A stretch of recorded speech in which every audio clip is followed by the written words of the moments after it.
morning, y'all, y buenos dias. So for today's video, I wanted to talk about something so important, and it is tips for being a successful stay-at-home parent. Being a stay-at-home mom is exactly like the cliche says, like you never stop working, you don't get a day off, you don't get breaks. It's just like a 24-hour deal. I'll be right back. My first tip will be to get a planner. I know that it comes from somebody who loves a planner and loves planning and loves writing things down, but getting a planner and getting a couple to-do lists really helps out so much, especially when you are at home all day and there's so many things that need to get done, but it never feels like you finish, right? And so by getting lists, by figuring out exactly what you're doing in a day, it just helps you get so much more organized. So by planning out basically everything.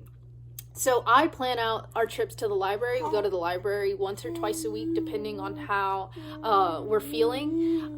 We also go grocery shopping once a week. So I literally write down everything that I can do, I write it down, so that way I feel so much more organized and I feel like I'm getting stuff done. So much of staying at home and raising children and keeping up with a household feels like never ending. And so by writing things down, not only do you actually get stuff done, but you feel so much more accomplished as well. And this tip kind of goes along with the first one, but it's create a cleaning schedule. Sometimes when we try to clean everything all at once, it can be super overwhelming and you pretty much like stop halfway through because it's so overwhelming. And so by doing a couple of things every single day, it makes for a cleaner home, a tidier home, and just everything runs so much more smoothly. This is a video that's been requested a lot, and so I will make a video soon about my cleaning schedule and everything that I use that's vegan and natural and zero waste to upkeep our house. The next tip everyone hates, but it's so true, and it's meal prep. And so for us, meal prepping looks a lot different from the traditional, like you scoop rice and all of the little individual things into a container and put in your fridge. For us, meal prepping is having everything ready to make a meal. And so I pre-chop all of my onions, all of my garlic, bell pepper, carrots, tomatoes, because those are the things that I use so frequently. And so I just have those in my Tupperware containers in the fridge, and I just have those ready to roll. And also I always have frijoles just cooked. Like every Sunday I put a big old pot of frijoles going, and it lasts me about 2 or 3 days depending on how much frijoles we're eating.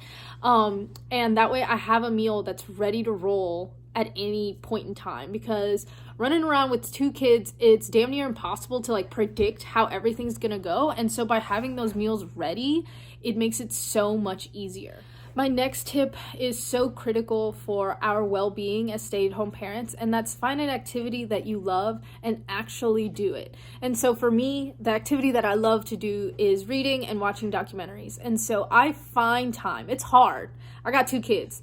I know it's hard, but I find time to have that for myself. And so sometimes it's early in the morning. Sometimes Kwali likes to get up at like 5 a.m. and then he'll go back to sleep at like 6. And so from like 6 to 7, before Luna gets up, I get some reading done. And then throughout the day, I'll listen to my podcast or my audiobooks. And then at night, that's my reading time. That's my documentary time. And so by finding little tiny spaces, even if it's once a week, like even if it's a shower, like anything, in order to keep yourself basically at a good frame of mind, because you as a stay-at-home parent are giving everything to your children and your household. And so you have to give stuff back to yourself in order to continue, in order to be a positive light in their life. Because if not, if you are like just dying and are done and cansada and like harta, you're not going to be able to be that parent that you truly want to be. The next tip that I have is create a uniform.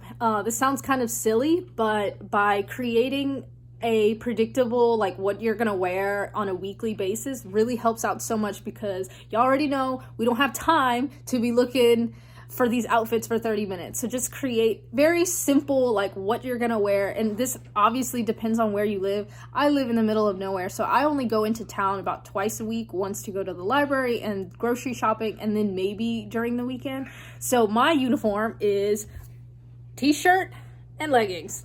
And that's it. And that's what I wear on a daily basis. And then when I go out to go feed the animals and stuff, I just put like my overcoat and my sweatpants on top. But by creating a uniform, it just makes everything so much simpler. And next level, you can lay it out like on your dresser the night before. That way you really don't even have to think about it in the morning. And this one clearly depends on the age of your children, but since Luna is 3, she doesn't need a diaper bag anymore. But Quali just turned 7 months, he still needs a diaper bag. And so having a diaper bag packed and ready to roll at all times is crucial. For us, since we live so far away from the city, like quick trips aren't something that happens too often, but I always have just a small bag with like diapers, wipes, change of outfit, and like 2 oranges, like at all times, just in a bag in the closet, ready to roll, because you never know. And the last thing you want to be doing is like frantically looking for stuff. Espérense.